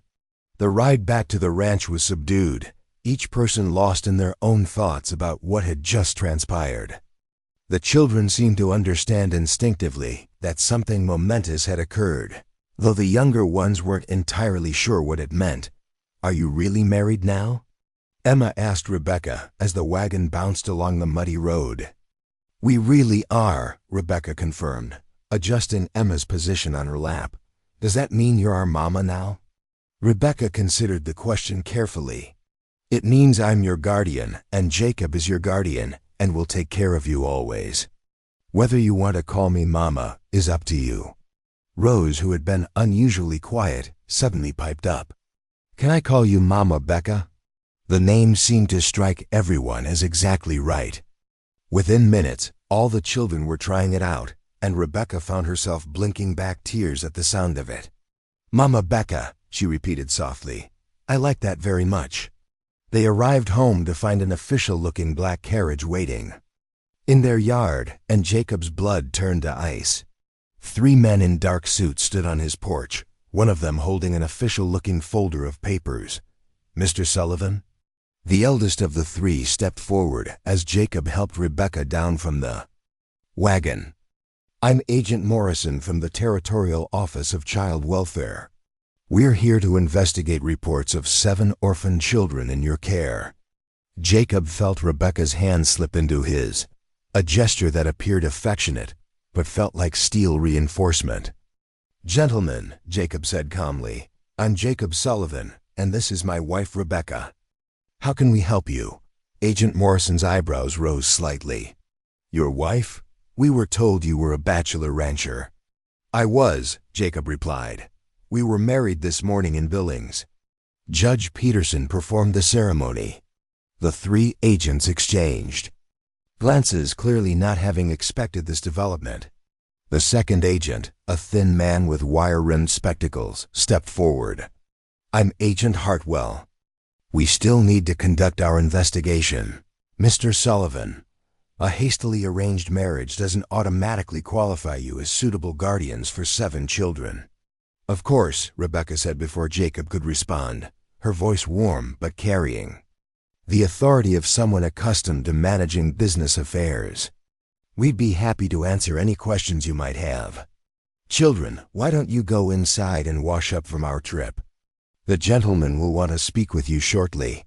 As the children filed into the house, Jacob noticed how naturally they responded to Rebecca's direction, how Tommy helped the younger ones while Mary organized their belongings. To outside eyes, they already looked like a functioning family. Impressive, Agent Morrison noted, obviously seeing the same thing. How long have you been caring for these children, Mr. Sullivan? 6 weeks, Jacob replied honestly. Their mother died during the February blizzard. She asked me to keep them together. And you, Mrs. Sullivan, Agent Hartwell addressed Rebecca. How long have you known these children? 3 days, Rebecca said without hesitation. But sometimes you know immediately when something is right. The third agent, who had remained silent, finally spoke. "I'm Agent Cooper. Mrs. Sullivan, you understand the magnitude of what you've undertaken? 7 children, ages 3 to 15, with no blood relation to either of you." "Agent Cooper," Rebecca said, her voice taking on the crisp tone she'd once used to manage her late husband's business dealings. "My husband and I have discussed this thoroughly. We have adequate financial resources, a stable home, and the commitment necessary to raise these children properly. More importantly, they need us." "Need you?" Agent Morrison's tone was skeptical.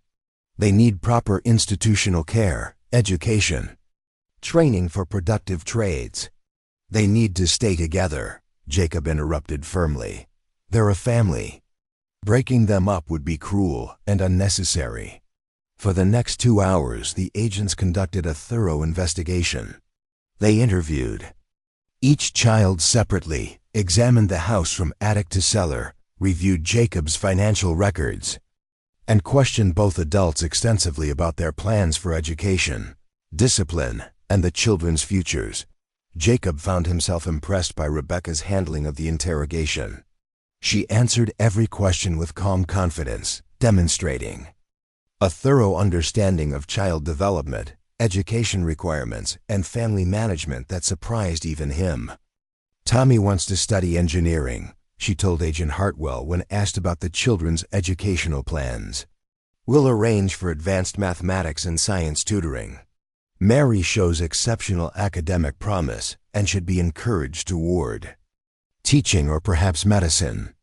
Sarah's imagination suggests artistic pursuits, while the twins need structured physical activity and practical skills training." "And the younger girls?" Agent Cooper asked. "Emma needs encouragement to be a child, rather than a caretaker, though her nurturing instincts should be valued. Rose requires stability, affection, and the security of knowing her family will never be separated again." Jacob watched the agent's expression soften as Rebecca spoke. This wasn't the hastily arranged guardianship they'd expected to find, but a thoughtful, well-planned family structure. The individual interviews with the children went better than Jacob had dared hope. Tommy spoke maturely about his family's needs and his trust in Jacob and Rebecca. Mary demonstrated her intelligence and expressed genuine enthusiasm about her educational opportunities. Even the younger children, when asked if they felt safe and happy, responded with unanimous positivity. "Mr. Jake saved us from the storm," Rose told Agent Morrison with 3-year-old sincerity. "And Mama Becca makes really good cookies. We're a family now." As the afternoon wore on, Jacob began to sense the agent's initial skepticism giving way to cautious approval. The house was clean and well organized, the children were healthy and obviously cared for, and both adults demonstrated genuine commitment to their welfare. "Mr. and Mrs. Sullivan," Agent Morrison said finally, gathering his papers. "I'll be honest, when we received reports of a bachelor rancher caring for 7 orphan children, we expected to find an irregular situation requiring immediate intervention." Jacob held his breath, feeling Rebecca's tension beside him. "However," Morrison continued, "what we've found is a family.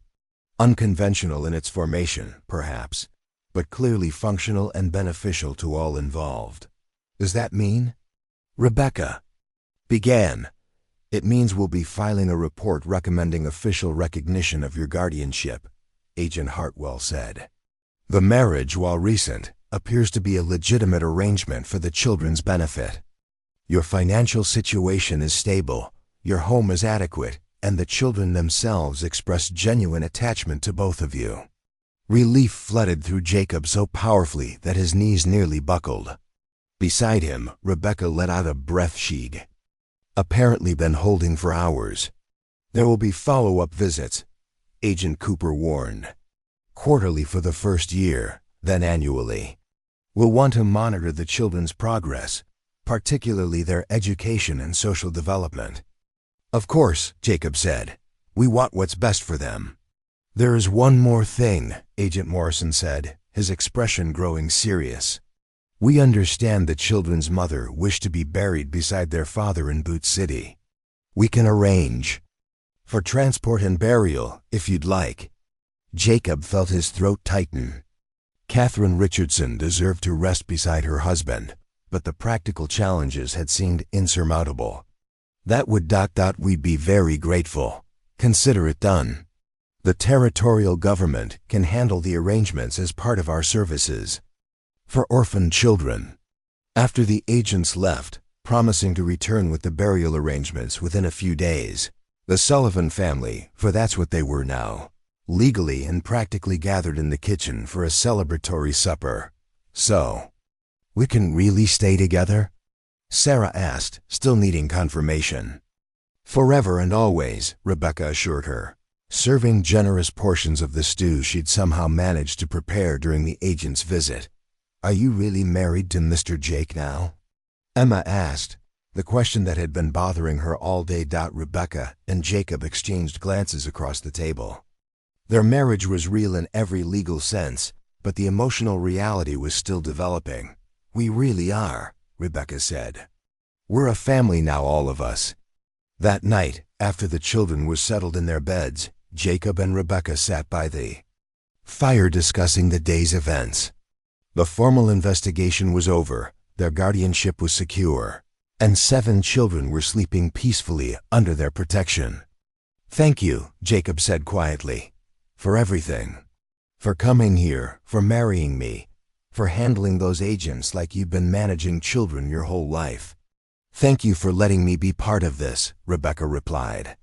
I've been alone since James died, wondering what purpose my life might serve. Now I know. They sat in comfortable silence, 2 people who had entered a marriage of convenience and discovered it might become something much more meaningful. Outside, spring wind whispered through the pines, and inside, their house full of children breathed with the rhythm of family life. The great test was over. They had faced official scrutiny and emerged as a legitimate family. But Jacob sensed that the real test, building genuine love and connection among 9 very different people, was just beginning. 3 months after the wedding, Jacob woke to the sound of Rebecca's laughter drifting through the walls of their expanded ranch house. He lay still for a moment, marveling at how that sound had become as familiar and comforting as the morning call of meadowlarks in the pasture. Through his bedroom window, he could see the framework of the new addition taking shape. 4 bedrooms. Upstairs, Rebecca's office and a proper sitting room. Below, the sleeping arrangements had been one of their first practical challenges. Jacob had insisted Rebecca take the main bedroom while he moved to the small spare room, but she'd suggested instead that they each take one of the new rooms being built. We should both have fresh starts, she'd said, and Jacob had understood that she meant more than just sleeping quarters. Uncle Jake. Lily's voice rang out from the kitchen, followed by Ben's echo of Uncle Jake. The twins had taken to calling him Uncle, while Tommy and Mary used Mr. Sullivan, and the girls had settled on various versions of Papa Jake. Rebecca was universally Mama Becca now, a title she wore with growing comfort and pride. Jacob dressed quickly and made his way to the kitchen, where he found organized chaos in full swing. Rebecca stood at the stove, her hair pinned up but already escaping in the humidity from cooking, directing breakfast preparations while Rose sat on a high stool beside her, carefully stirring something in a bowl. "Morning, Papa Jake," Rose chirped, her blonde curls bouncing as she stirred. "I'm helping make flapjacks. I can see that, sweetheart. You're getting to be quite the cook." Tommy was at the table helping Emma with her letters, while Mary supervised the twins' attempt to set the table without breaking anything. Sarah sat by the window, reading aloud from a book of poetry Rebecca had brought from Denver. The scene was domestic harmony that still sometimes caught Jacob off guard with its completeness. "Sleep well?" Rebecca asked, glancing up from the griddle. With a smile that had become less careful and more genuine over the past months. Like a rock. "What's the occasion for the feast?" "It's Saturday," Mary announced, as if that explained everything. "Mama Becca says Saturdays are for special breakfasts and family projects. Emma added, carefully forming her letters under Tommy's patient guidance. Jacob poured himself coffee from the pot Rebecca always had ready and settled into what had become his chair at the expanded table. The morning routine had evolved naturally, Rebecca managing the kitchen with help from the girls, Tommy mentoring the younger children, the twins creating just enough chaos to keep things interesting. "What's today's family project?" Jacob asked. "We're going to plant the kitchen garden," Rebecca said, sliding a plate of perfectly golden flapjacks in front of him. "The ground's finally warm enough, and the children need to learn about growing their own food." It was these moments, Rebecca saying "we" and "the children" with natural ownership, that convinced Jacob their arrangement was transforming into something neither of them had expected. She'd thrown herself into motherhood with the same competence she'd once applied to business affairs, but with a warmth that suggested genuine affection rather than mere duty. After breakfast, the family trooped outside to the patch of ground Rebecca had selected for the garden. She'd ordered seeds from Denver beans, carrots, onions, squash, and herbs, along with proper gardening tools sized for small hands. "The first rule of gardening," Rebecca announced to her assembled students, "is that everything has its season. Plant too early and frost will kill your seeds. Too late, and the growing season is too short for a proper harvest." Jacob watched from the porch as she organized the children into teams, assigning each group a section of the garden. Tommy and Mary worked together on the larger vegetables. The twins were given the bean rows, hard to mess up, Rebecca had whispered to Jacob, while Sarah, Emma, and Rose were in charge of the herb garden. "Just like families," Sarah observed with 8-year-old wisdom, "everything has to happen at the right time." Rebecca paused in her seed distribution, struck by the girl's insight. "That's very wise, Sarah. Sometimes we have to wait for the right season for good things to grow." The morning's work was punctuated by laughter. Minor disasters, Billy accidentally dumped half the carrot seeds in one hole, and the kind of teaching moments that Jacob was learning to recognize as Rebecca's specialty. She never simply corrected mistakes. She used them as opportunities to explain why something worked or didn't work. "Uncle Jake," then called out, holding up a earthworm he'd unearthed, "is this a good worm or a bad worm?" "Good worm," Jacob replied, kneeling beside the boy. "Worms help make the soil rich so plants can grow better. Like how Mama Becca helps make our family rich so we can grow better?" Rose asked with the startling perception that sometimes emerged from her 3-year-old observations. Jacob met Rebecca's eyes across the garden plot, seeing his own surprise reflected there. "Yes, sweetheart, exactly like that." That afternoon, while the children napped or played quietly, Jacob and Rebecca worked on the house addition. She'd insisted on learning carpentry, claiming that a woman managing a household should understand how things were built. Jacob had been skeptical at first, but Rebecca approached construction with the same methodical intelligence she applied to everything else. "Hand me that level," she said, checking the frame for the upstairs window. "I want to make sure this is square before we move to the next section." Jacob passed her the tool, their fingers brushing in the exchange. Such casual contact had become more common over the months, not romantic exactly, but comfortable in a way that suggested growing intimacy. "Rebecca," Jacob said, taking advantage of their rare moment alone, "I want you to know how grateful I am, not just for what you've done for the children, but for this." He gestured toward the house, the garden, the sounds of children playing safely nearby. Rebecca paused in her measurements, her gray eyes studying his face. "Jacob, I need to tell you something. When I came here, I thought I was doing a good deed helping 7 children and gaining a family in the process. But somewhere along the way, this stopped being about obligation. What did it become about?" "Love," she said simply.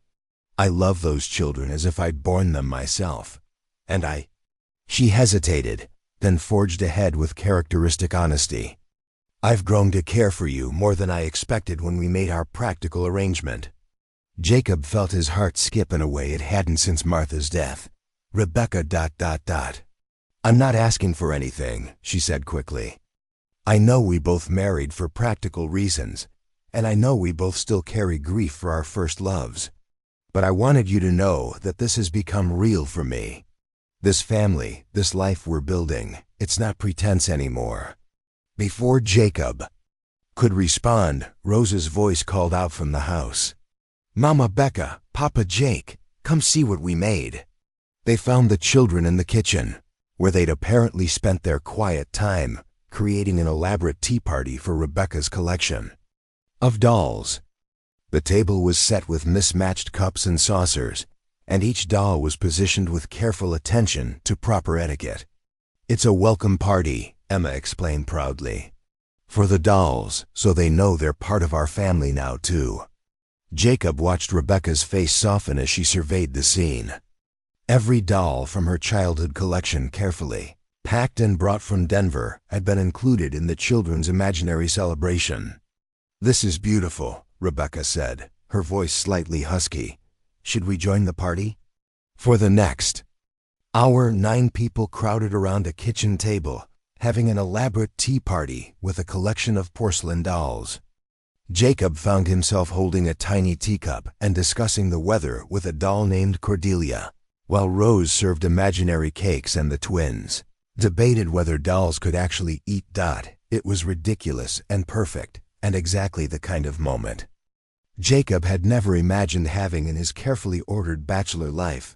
That evening, after the children were settled and the house had grown quiet, Jacob found Rebecca in her new office, working on correspondence by lamplight. She'd maintained her business interests in Denver through letters and occasional trips to town for telegrams, managing her affairs with the same efficiency she brought to family life. "May I come in?" She looked up from her papers, smiling. Of course. I was just finishing a letter to my solicitor about some property investments." Jacob settled into the chair across from her desk, gathering courage for a conversation that had been building all day. "About what you said earlier, during the construction work." Rebecca set down her pen, giving him her full attention. "I want you to know that this has become real for me too," Jacob said. "When I married you, I thought I was simply fulfilling an obligation to Catherine Richardson. But watching you with the children, seeing how you've made this house into a home, working beside you every day, Rebecca, I think I'm falling in love with you." The words hung between them like morning mist, delicate and transformative. Rebecca's eyes brightened with tears that she quickly blinked away. "Jacob, we don't have to rush anything," she said softly. "We have time to let whatever this is develop naturally. I know. But I wanted you to know where my heart is heading." Rebecca stood and moved around the desk, stopping close enough that Jacob could smell the lavender soap she favored. "And I wanted you to know that my heart is heading in the same direction." She leaned down and kissed him gently, not the perfunctory kiss of their wedding ceremony, but something warmer and more promising. When they separated, both were slightly breathless. "The children," Rebecca said, glancing toward the door. Sound asleep," Jacob finished, understanding her concern. They were navigating uncharted territory, transforming a marriage of convenience into something deeper, while maintaining the stability 7 children needed. "We should probably take this slowly," Rebecca said, though she made no move to step away from him. "Probably," Jacob agreed, though his hand had somehow found its way to her waist. A loud thump from upstairs, followed by muffled giggling, broke the spell. They looked at each other and laughed. "The twins," they said simultaneously. "I should check on them," Rebecca said, but her eyes lingered on Jacob's face. "We should both check on them," Jacob corrected, understanding that they were now partners in all aspects of family life. As they climbed the stairs together to investigate whatever mischief Ben and Billy had created, Jacob reflected on the strange journey that had brought them all to this moment. A blizzard, 7 desperate children, a promise to a dying woman, and a marriage of convenience that was becoming something much more meaningful.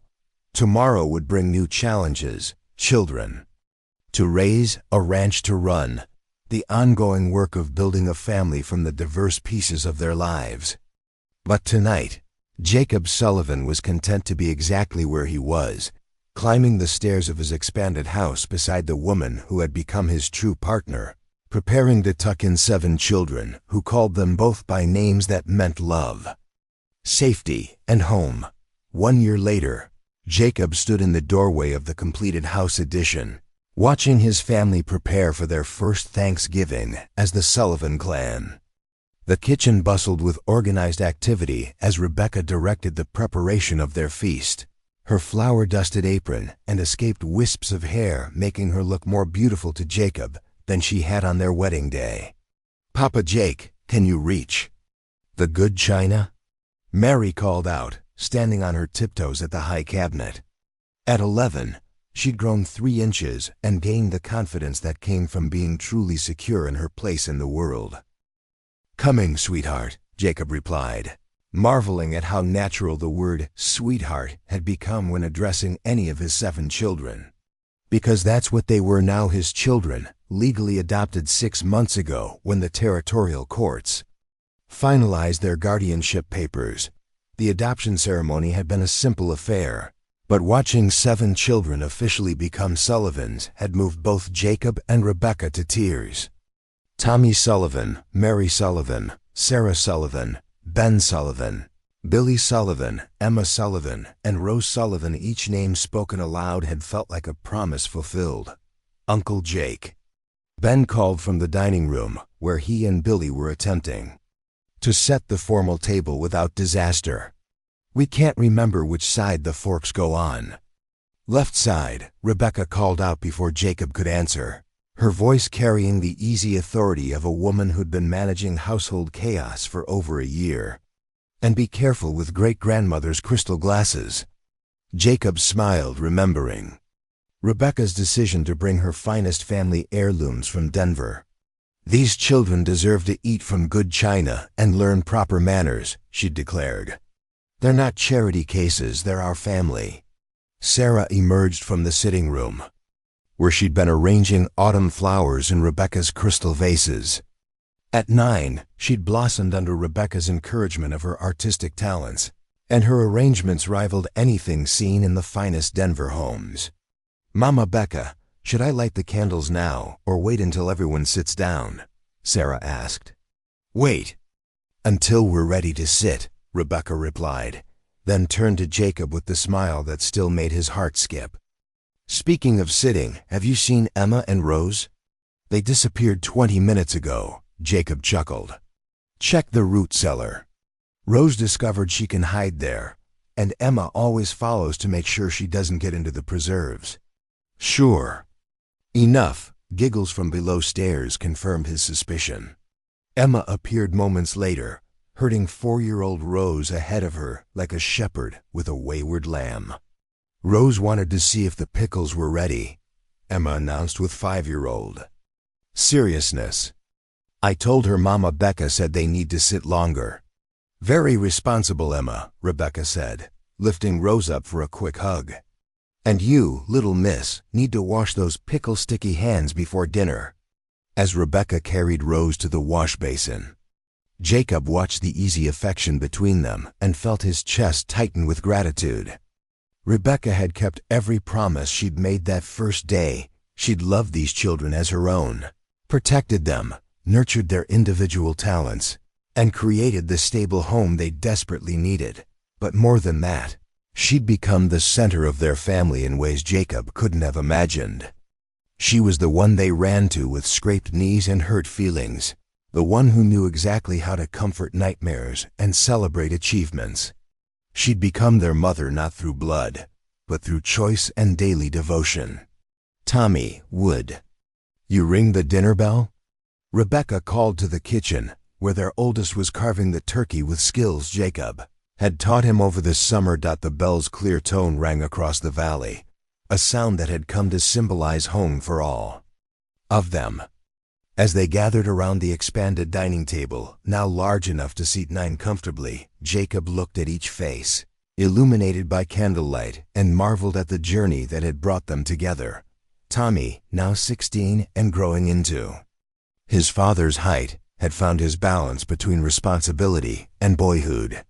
He still looked after his siblings, but he'd also discovered a passion for engineering that Rebecca was nurturing through correspondence courses. Mary had become Rebecca's right hand in household management, while excelling in advanced studies that would prepare her for the teaching career she'd dreamed of. Her quick mind and gentle nature made her a natural educator. Sarah continued to see magic in the world around her, filling notebooks with stories and poems that Rebecca carefully preserved. Her imagination had become a gift rather than an escape.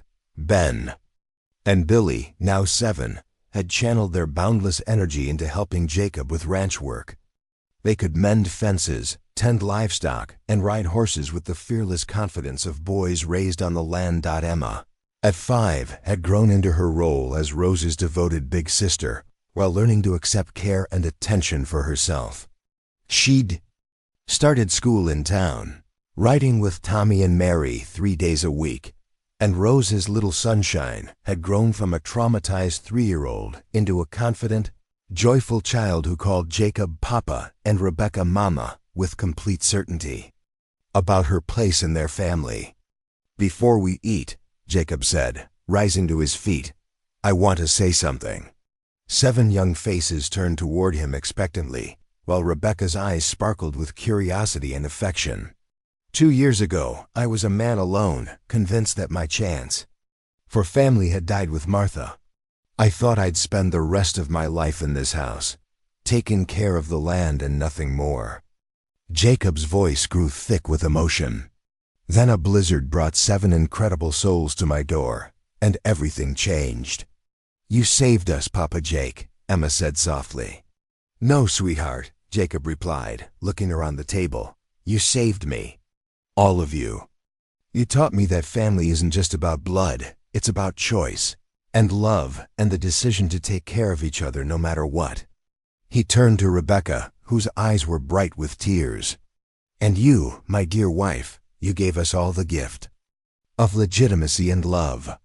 You chose to love children who weren't yours, to build a life with a man you barely knew, to risk your heart for the sake of keeping a family together." "We all chose each other," Rebecca said, her voice steady despite her tears. "Every day we keep choosing each other."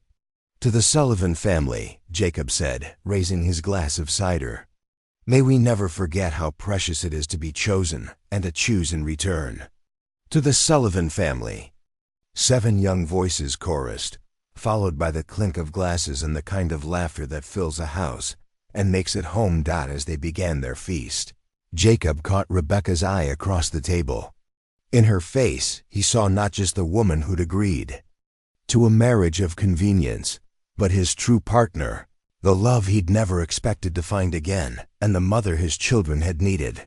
Outside, the first snow of winter began to fall, gentle flakes that would blanket the valley in white.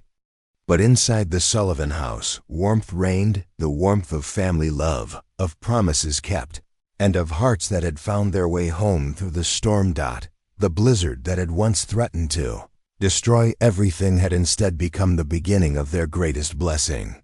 7 children who'd walked through snow and desperation to find help had discovered something even more valuable, a family that would never let them go. And Jacob Sullivan, who'd thought his story was ending, had learned that sometimes the most beautiful chapters begin with the words, "Please, mister. Our mama is dying in the snowstorm. Please help her." He had helped. They all had helped each other. And in doing so, they'd created something eternal, a family bound not by blood, but by love, the strongest bond of all. Up next, you've got 2 more standout stories right on your screen. If this one hit the mark, you won't want to pass these up. Just click and check them out. And don't forget to like, subscribe, and turn on the notification bell so you don't miss any upload from us.